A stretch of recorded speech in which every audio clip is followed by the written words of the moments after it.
Salaya impek na avangya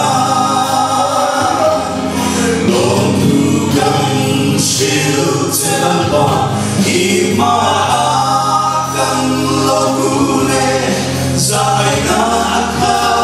patyang ivangin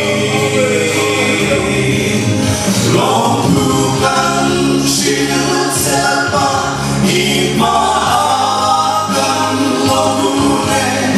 Hidup som di atang nangin kuila Kan bocah na apa Hina ata bikantu Nuna mimpe alongku kan shilce Longku kan shilce lama Ima Hidup som di atang nangin kuila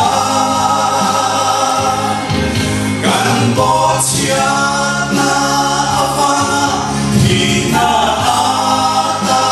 ikantu Nuna mimpe alongku kan shilce